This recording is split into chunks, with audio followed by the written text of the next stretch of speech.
셀트리온이 베트남 바이오 사업에 뛰어듭니다. 과연 무슨 일일까요?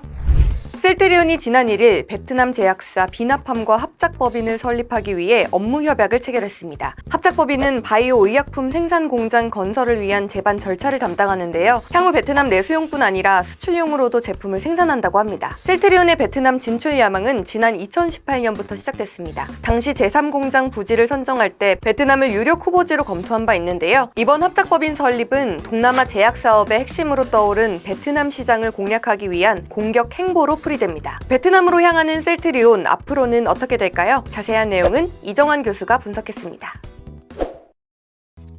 베트남의 인기를 얻는 이유는 아무래도 차이나 플러스 원 전략이 주요하다고 보시면 될 것 같아요. 결국은 제조업체들이 미중 간의 리스크를 해소하고 그리고 코로나19 팬데믹으로 인한 중국과의 비즈니스 리스크 등을 해결하기 위해서 점점 더 많은 제조업체가 중국에서 베트남 같은 국가로 사업 기반을 이전하는 차이나 플러스 원 전략을 쓰고 있고요. 이것의 혜택을 받는 쪽이 이제 베트남이다라고 보시면 될 것 같습니다. 베트남의 인기를 잇는 것은 아무래도 저렴한 인건비가 가장 주요하다고 보시면 될 것 같고 중국과 인접해 있기 때문에 기존 생산망 같은 것도 좀 활용할 수 있는 측면들도 있다. 그리고 베트남이 적극적으로 정부 지원이 있기 때문에 투자를 이끌어내는 이런 상황이다라고 보시면 될 것 같습니다. 이런 것들이 베트남만의 현상은 아닌 것 같고 동남아시아 전반적으로 이런 차이나 플러스 원 전략이 펼쳐지고 있다라고 하고 있거든요. 아무래도 동남아시아가 풍부한 자원 그리고 저렴한 노동력 이점 등 좀 비슷한 측면들이 많습니다. 말레이시아 같은 경우는 반도체 기업들이 유치하고 있고 인도네시아는 전기차 허브 같은 것들을 유치하고 있고요. 이런 것들에 따라서 결국은 전반적으로 퍼져나갈 것이 아니냐. 베트남만 문제는 아니고 동남아 전반으로 이제 차이나 플러스 원 전략이 계속될 가능성이 높다라고 보시면 될 것 같습니다. 근데 이제 베트남이 정부가 지원하고 인건비 문제 같은 것들 차원에서 굉장히 좋긴 한데 전력망이나 인프라 같은 것들은 아직 좀 부족하다라고 이야기하고 있거든요. 에너지 수요가 굉장히 많이 늘어나게 될 텐데 이런 급증한 수요를 감당하기 충분하지 않다라고 보이면 될 것 같고 공산주의 시스템이다 보니까 관료주의가 좀 심하고 규제 체제 같은 것들이 조금 리스크가 있다라고 아마 보시면 될 것 같습니다. 중년대 인력들이 조금 인건비를 최저임금보다 더 높게 요청하는 상황들이 발생을 하면서 결국은 약간의 지연 상황들이 벌어질 게 아니냐라는 그런 상황이라고 보시면 될 것 같습니다. 중국의 다음이 베트남은 많이 꼽히고 있긴 하지만 다른 동남아시아, 최근에 말레이시아 같은 국가들, 인도네시아 같은 국가들도 적극적으로 차이나 플러스 원 전략의 혜택을 입으려고 나서고 있다라고 아마 이해하시면 되지 않을까 이렇게 생각하고 있습니다.